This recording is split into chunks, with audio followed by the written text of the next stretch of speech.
Bismillahirrahmanirrahim.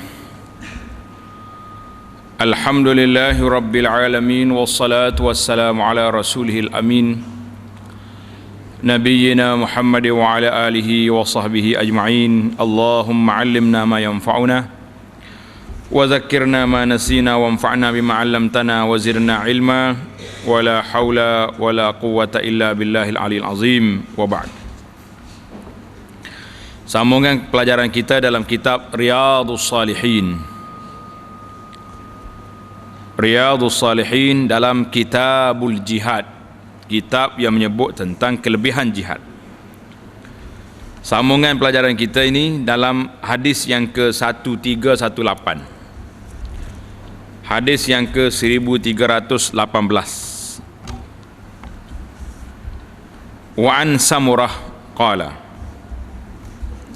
Qala Rasulullah sallallahu alaihi wasallam, ra'aitul laylata rajulaini atayani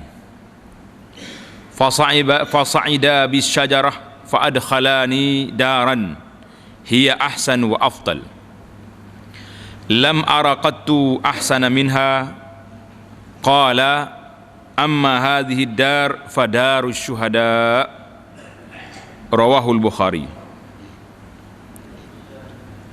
Dari Samurah radhiyallahu anhu, katanya Rasulullah sallallahu alaihi wasallam bersabda, semalam saya melihat dalam mimpi dua orang lelaki yang mendatangi saja. Dua laki-laki mari bawa jumpa Nabi, lalu memanjat sebuah pohon denganku. Fasa'ida bis syajarah, dia bawa naik pokok. Kedua memasukkan saya dalam sebuah rumah. Dua lelaki tadi bawa Nabi masuk dalam rumah yang paling indah dan utama, yang saya sama sekali belum pernah lihat rumah yang lebih indah dari rumah tadi. Masya Allah. Jadi Nabi kita dalam mimpi tu dia bawa naik pokok, lepas tu jumpa rumah, masuk dalam rumah yang paling cantik sekali.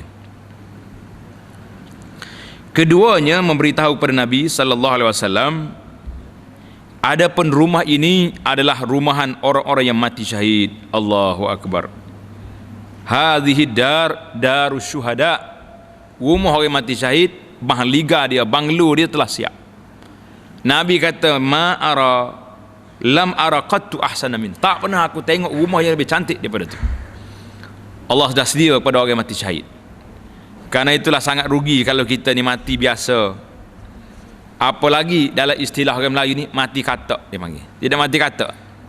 Mati katak ni maksudnya kereta lalu katak lompat, pop nyetijak di kereta pecah perut. Tak ada orang saman, tak ada orang pergi mahkamah, tak ada. Itu mana mati katak. Mana mati kosong gitu ya, rugi. Biarlah kita mati bermaruah, mati yang paling baik, iaitulah mati syahid. Allahu akbar. Diriwayatkan hadis ini oleh Imam Bukhari, dan ini adalah sebahagian dari satu hadis yang panjang. Di dalamnya terkandung berbagai macam ilmu pengetahuan. Kelengkapan hadis ini akan datang dalam bab haram berdusta insya-Allah. Jadi di sini Imam Nawawi ambil ringkas saja. Kemudian dia akan ulang balik dalam bab tahrimul kadzib. Tahrim al-kadzib insya-Allah. Apa yang kita nak kata dalam hadis ini, memadailah kita kata hadis ini menceritakan kepada kita tentang kelebihan orang mati syahid, kerana mahliga dia begitu cantik dan indah. Wa an Anas radhiyallahu anhu anna Ummar Rubai bintil Bara wa hiya Harithah bin Suraqah atatin Nabiyya sallallahu alaihi wasallam faqalat ya Rasulullah ala tuhaddisuni an Harithah wa kana qutila yawma badrin fa in kana fil jannati sabartu wa in kana ghayra dhalika ijtahadtu alayhi fil buka faqala ya umma Haritha innaha jinanun fil jannah wa inna ibnaki asaba al firdaus al a'la. Rawahul Bukhari. Anas cerita, seorang perempuan Ummur Rubai bintil Bara, ibu kepada salah seorang pejuang Islam yang bernama Harithah bin Suraqah. Makcik ini datang jumpa dengan Nabi sallallahu alaihi wasallam, lalu berkata kepada Nabi, "Ya Rasulullah, hendaklah tuan, boleh tak tuan cerita kepada saya tentang Harithah?" Dia mari nak tanya tentang kedudukan anaknya Harithah yang terbunuh syahid dalam peperangan Badar. Peperangan Badar ni Ramadan tahun yang kedua hijrah. Anak dia mati di sana. Kata dia, kalau dia Harithah dalam syurga, maka saya akan sabar. Tak apa.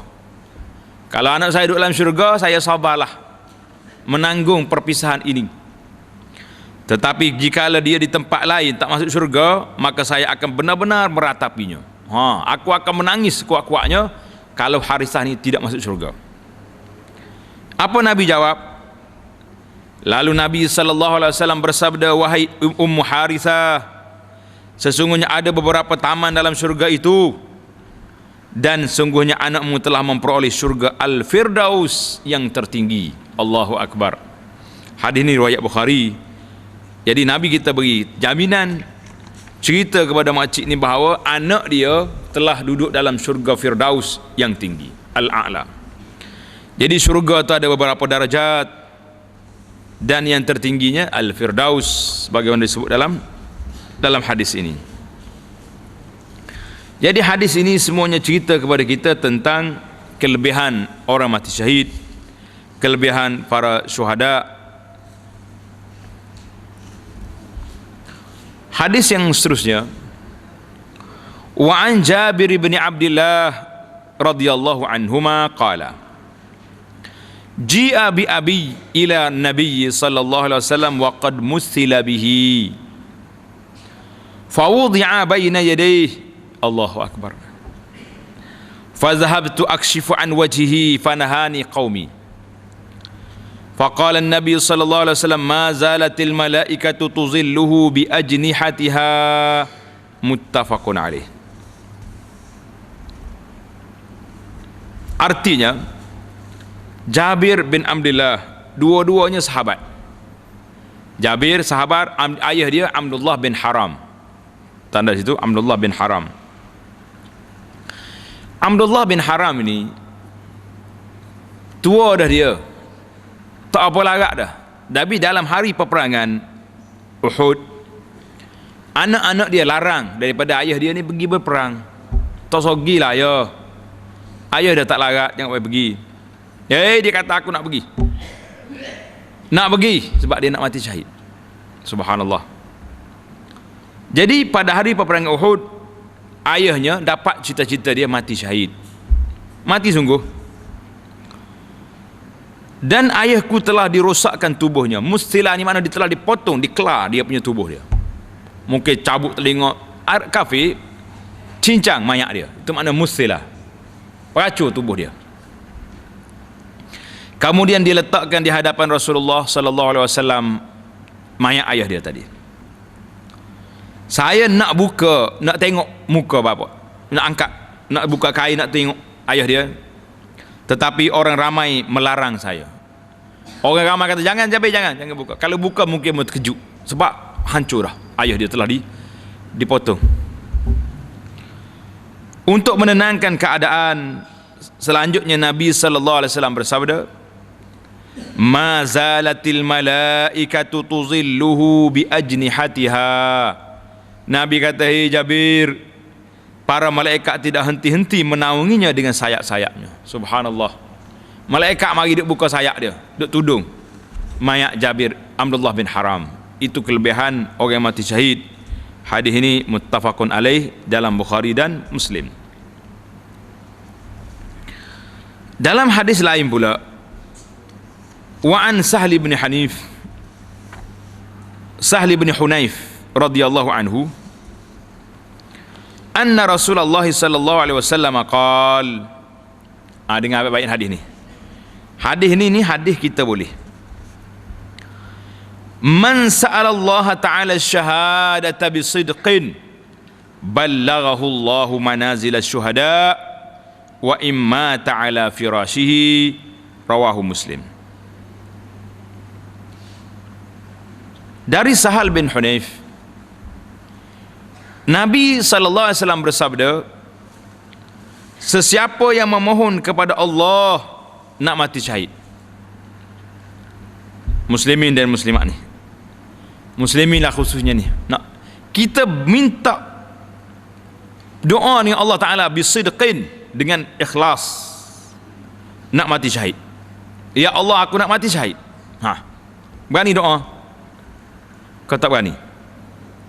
Hei, kalau tak mati syahid, mati juga kita ni. Daripada mati kata, baik mati syahid, tidak mati kata. Matinya tanah demo gitu ya. Mati syahid betapa besar. Ini siri yang keberapa dan kita baca dalam bab mati syahid ni. Beberapa siri yang lepas kita sudah kumpul hadis-hadis tentang kelebihan dia. Apa jadi? Siapa dia minta dengan Allah Ta'ala nak mati syahid bisidqin, syaratnya doa sungguh. Jangan berani depan orang ya. Setengah orang ni, tak apa saya nak mati syahid, belakang orang menakut hangit lah. Lillahi ta'ala kita doa. Ballaghahullahu manazil syuhada, nascaya Allah akan menyampaikan orang itu ke tahap, ke makam para syuhada, wa imma ta'ala firashihi, walaupun dia mati di atas hamparan tempat tidur. Hadis ini riwayat Imam Muslim. Ini menunjukkan para ulama menjelaskan kepada kita betapa pentingnya, tingginya kedudukan niat ikhlas dalam perjuangan. Ikhlas dalam perjuangan. Karena itulah ana duk perhati tengok pendokong-pendokong kepada gerakan Islam ni, di mana sajalah, di Malaysia, di atas dunia ni, memang mereka ni kerja lillahi ta'ala. Sanggup keluar duit, sanggup keluar tenaga, berjalan sana sini tak tidur malam, lillahi ta'ala. Tujuannya kita nak jaga supaya agama Islam ini duduk di tempatnya yang rasmi, yang Allah Ta'ala, al-Islam ya'lu wa la yu'la alaih. Jadi kalau kita betul-betul niat kita ikhlas berjuang ni kerana Allah, bukan kerana nak benda, bukan kerana nak projek, bukan kerana nak jawatan, bukan kerana nak tu nak ni, Allah Ta'ala akan sampaikan kita darjat syuhada walaupun kita mati di atas tilam di rumah. Tak kira lah mati tilam di rumah ke, mati tilam hospital ke, akan dapat pahala syuhada. Niat tuan-tuan, jangan tidur malam ni kecuali kita berniat nak mati syahid. Boleh? InsyaAllah. Ini para ulama, Sayyidina Umar contohnya berniat nak mati syahid. Nak mati syahid di Madinah, dapat dia. Mari Abu Lulu'ah tikam perut dia.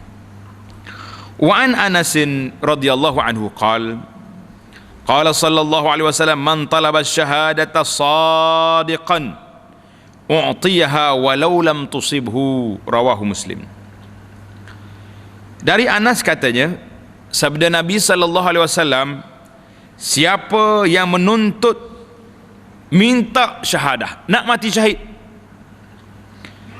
sadiqan, dengan benar hati dia, bersungguh-sungguh minta dia, maka dia akan diberi darjat syuhada, iaitu memperolehi pahala seperti orang mati syahid, sekalipun syahid itu tidak berlaku padanya, yakni dia tidak mati dalam peperangan fisabilillah, dia mati di rumah dia tapi darjatnya sampai. Alhamdulillah. Hadis ini, dua hadis ini sama dengan yang pertama tadi. Naknya niat kita biar betul, ikhlas dalam perjuangan kerana nak jaga agama Allah. Ingatlah, kalau kita berjuang apa-apa pun, perjuangan kita biar lillahi ta'ala, tapi biar perjuangan yang betul. Ni aku berjuang ni kerana Allah, tujuannya apa? Nak jaga agama? Tidak. Nak jaga apa? Nak jaga bangsa, nak jaga projek? Tak dapat. Tujuan dia litakuna kalimatullahi al-ulya, supaya kalimah Allah yang maha tinggi, baru boleh. Wa an Abi Hurairah radhiyallahu anhu qala sallallahu alaihi wasallam, ma yajidu asy-syahidu min massil qatli illa kama yajidu ahadukum min massil qarsah, rawahu Tirmizi wa qala hadisun hasanun sahih. Maksud dianya, dari Abu Hurairah, bahawa Nabi sallallahu alaihi wasallam bersabda, orang yang mati syahid itu tidak mendapat kesakitan kerana terkena pembunuhan, melainkan hanya sebagaimana seorang di antara kamu yang kena kesakitan, terkena gigitan semut dan sebagainya. Allahu Akbar. Kita ni kalau kena semut gigit, sakit ke tak sakit? Sakit. Semut pak ketik. Tapi tak adalah orang Melayu kena semut ketik. Orang mati syahid, syuhada ini kena pukulan dia tu, dia tak terasa, seolah-olah macam semut gigit dia, ya pak, mati. Sebab apa? Tanda situ, lianna Allah Ta'ala yushil alaihi al-qatl. Allah SWT mempermudahkan pembunuhan yang berlaku itu mudah, dan mudahnya keluar ruh. Karena ruh yang keluar itu telah mendapat khabar gembira, malaikat datang beritahu kepada dia bil jannah, orang yang mati syahid ni, keluar cepat ruhmu ni pergi, kerana tempat duduk kamu dalam syurga, mahliga telah disediakan. Jadi bila roh tengok, maka dia tak terasa lagi kesakitan itu, tak terasa lagi kesakitan. Ini macam kena biuh, kita kata kena biuh, dia tengok apa yang dia ada. Jadi para syuhada, Allah SWT beri karamat kepada mereka. Banyak dah cerita-cerita lepas yang kita cerita, di antaranya Rubaiyah yang cerita kepada kita tentang dia bau Sa'ad bin Mu'az, Umair bin Hamam,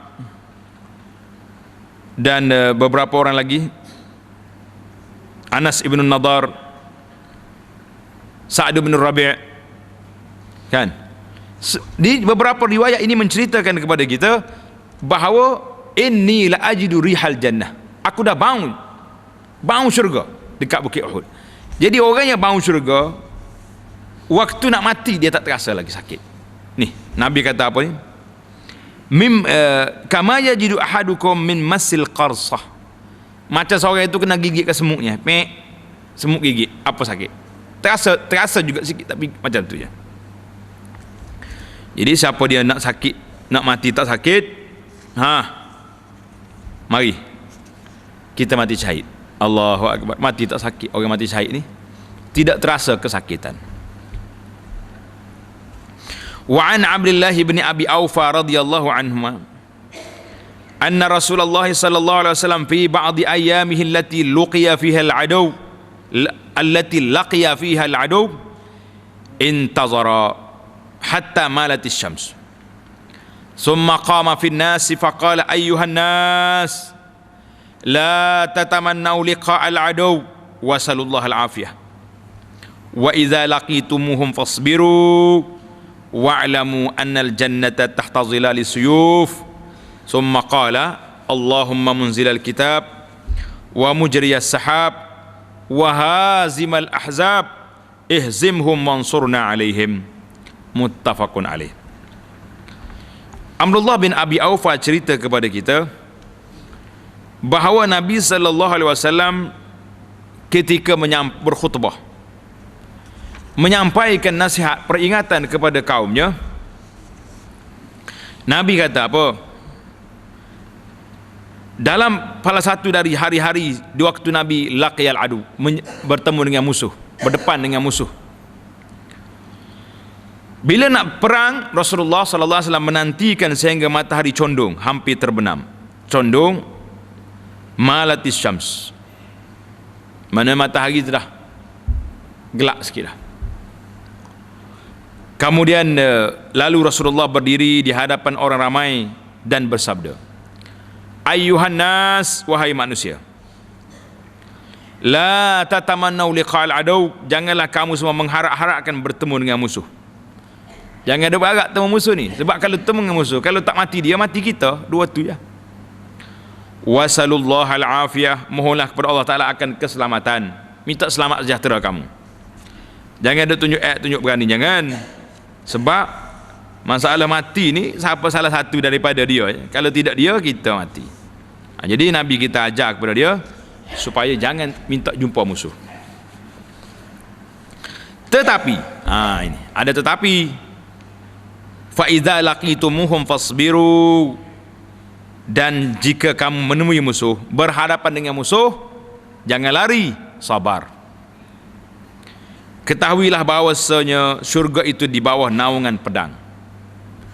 Syurga tu duduk bawah pedang. Sebab apa? Bila kita jumpa musuh, kena pedang, mati, syahid, syurga. Automatik jalan ke syurga selalu. Tahta zilal suyuh, maknanya syurga kamu tu di bawah bayangan pedang kamu. Kena pedang, mati, syurga. Dan seterusnya Nabi kita berdoa. Tanda ni, tulis itu. Ini doa bila berdepan dengan musuh. Kata sekali, Allahumma munzilal kitab wa mujriyas sahab wa hazimal ahzab ihzimhum wansurna alaihim.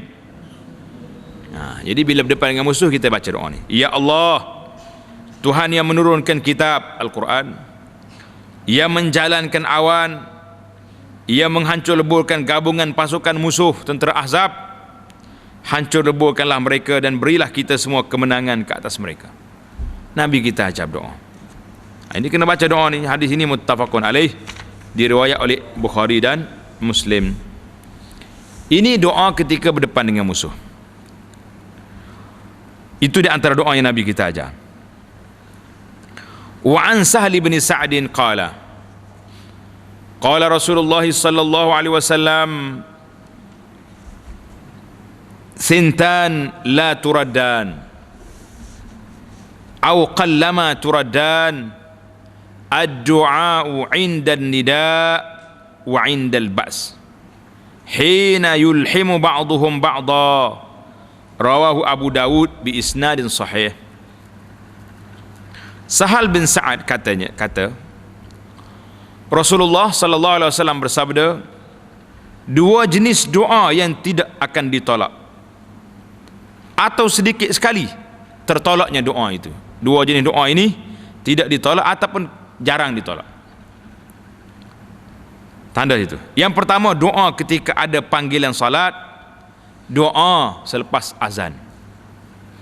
Ini kita malanglah nasib kita hari ni. Orang azan pun kita duk buat, tak jawab azan. Lepas azan pun duk buat lagi. Rugi. Di antara doa mustajab itu, para jemaah kena ingat, doa di antara azan dengan iqamah. Lepas azan, kita salat qabliyah, doa. Saya sampai imam keluar untuk salat qamat. Satu. Jadi siapa dia nak doa, doa ketika itu.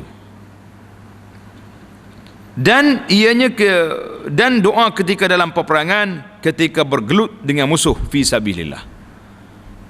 Ini di antaralah, banyak lagi lah tempat-tempat mustajab doa yang telah kita belajar dalam hadis-hadis yang lain, dalam bab fadailud doa, bab doa dulu kan. Jadi hadis ini diriwayat oleh Imam Abu Daud dengan sanad yang sahih. Ingat pesanan kitanya kepada para jemaah, hendaklah berdoa. Jangan lepas keperluan yang besar. Mana doa? Lepas azan. Lepas azan, kalau nak salat dulu, salat qabliyah, lepas tu terus berdoa sampai qamat. Cantik. Wa an Anas qala Rasulullah sallallahu alaihi wasallam idza ghaza. Tengok terjemahan dia. Dari Anas katanya, Rasulullah sallallahu alaihi wasallam apabila berperang mengucapkan kalimah doa ini. Ikut doa ni. Jadi kalau kita duduk dalam keadaan musuh nak serang kita, baca doa tadi, baca doa ni pula. Allahumma anta adudi wa nasiri bika ajulu wa bika asulu wa bika uqatil.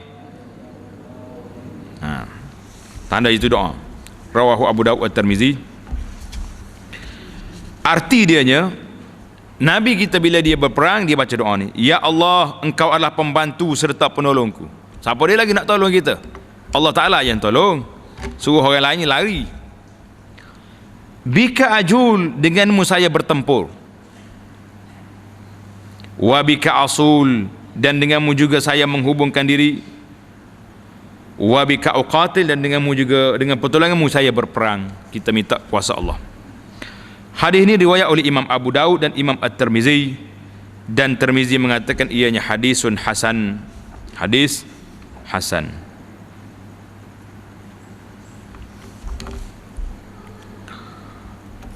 Doa lagi.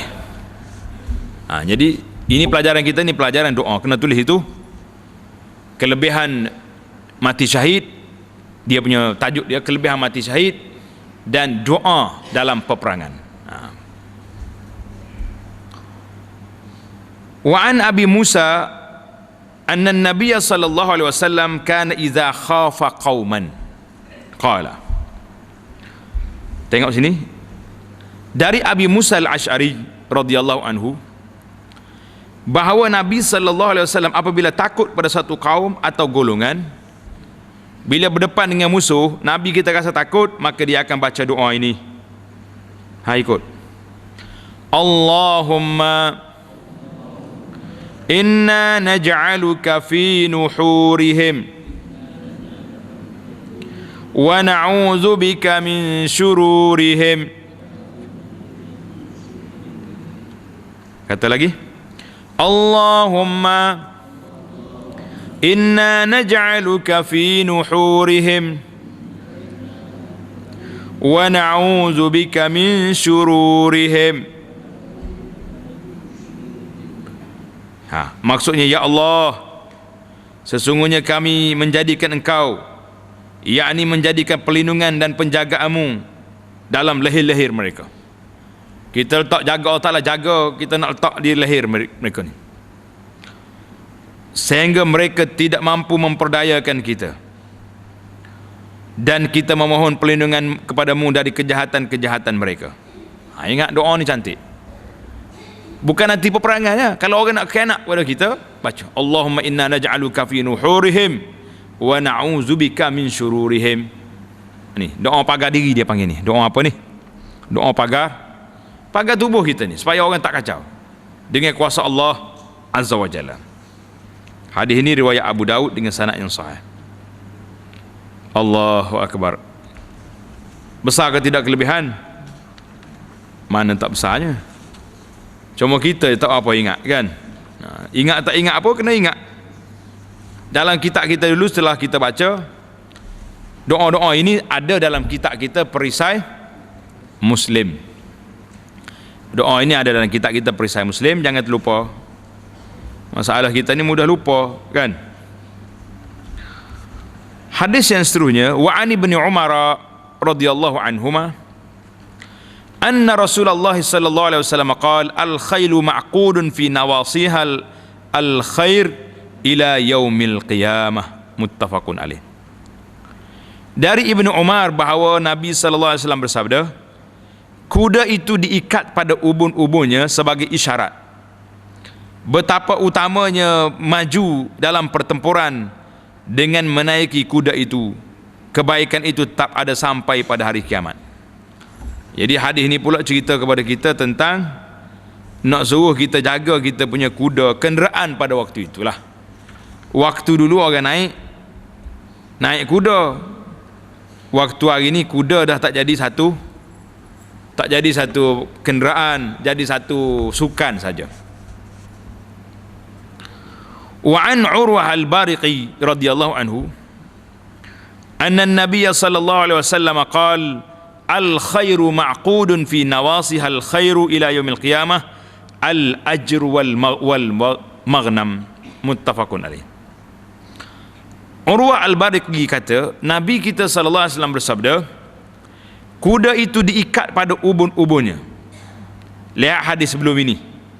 Kebaikan tetap ada sampai pada hari kiamat. Dan kita tambah kuda ni tujuannya untuk fisabilillah, iaitu memperoleh pahala jika mati syahid dalam peperangan fisabilillah, atau memperoleh ghanimah, harta rampasan perang.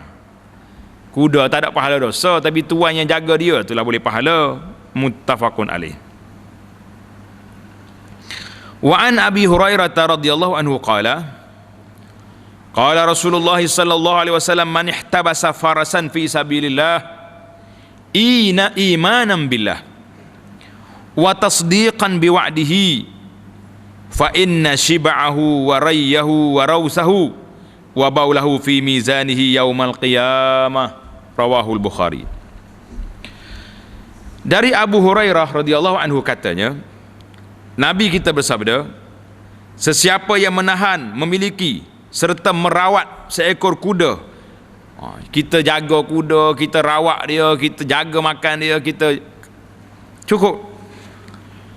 Kuda yang digunakan untuk perang fi sabilillah kerana didorong oleh keimanan kepada Allah dan mempercayai kesungguhnya akan janji Allah Ta'ala nak beri kemenangan, nak beri kepada kita, maka sungguhnya makannya untuk mengenyangkannya, minuman untuk melepaskan dahaganya, kotornya, najis dia dan kencing itu ada timbangan pahalanya besok pada hari kiamat. Tak kira lah kita bagi makan dia, kita beri minum dia, duk main bersihkan dia punya kotoran dalam kandang dia tu. Kalau dia sakit letak ubat, semuanya ada dalam pahala, dalam neraca timbangan pada hari kiamat. Hadis ini dalam Bukhari. Allahu Akbar. Jadi ini semua menunjukkan kepada kita betapa besarnya membuat persiapan untuk kita pergi berperang fisabilillah. Ini kena bersiaplah kita ni. Kalau kita nak siap hari ni berperang tidak ada dengan senjata, berperang dengan hujung pena, hujung pen, berperang dengan hujung jari saja, iaitulah perang melalui tulisan, melalui internet, melalui apa ni, kita guna kuasa yang ada. Tak mampu, kita cari ustaz-ustaz kita, pendakwa-pendakwa yang hebat yang boleh mengguna alat senjata ni, beri bantuan pada mereka, beri sokongan. Alhamdulillah, tuan-tuan kena ingat, banyak alat sekarang. Orang tulis sebaran, buat majalah, buat pamphlet, buat apa saja, tulis makalah letak dalam internet, melalui rakaman kita ni masuk dalam YouTube, orang panggil. Walaupun kita bercakap di sini, tapi orang boleh dengar di seluruh dunia. Ribuan orang boleh dengar kalau mereka nak cari ilmu. Alhamdulillah, ini semua satu jihad di saat tidak adanya jihad bersenjata. Tapi kalau ada senjata, itu yang asli, yang original yang kita kena buat. Ini kelebihan siap sedia kenderaan. Wa an Abi Mas'ud qal jaa rajulun ila an-nabi sallallahu alaihi wasallam binaqatin makhtumatin faqala hadhihi fi sabilillah faqala Rasulullah sallallahu alaihi wasallam laka biha yaumal qiyamati 700 naqatin kulluha makhtumatun. Rawahu Muslim. Dari Abu Mas'ud katanya, ada seorang laki-laki datang kepada Nabi sallallahu alaihi wasallam dengan membawa seekor unta yang diikat hidungnya. Mana tali dia di sini. Laki-laki itu berkata, ini untuk peperangan fisabilillah. Saya guna kenderaan saya ni untuk kenderaan. Hari ni unta kita tak guna lagi, bawa kereta mari. Ambil ni kereta untuk buat ceramah, buat dakwah, buat program-program keagamaan. Ini semua boleh buat.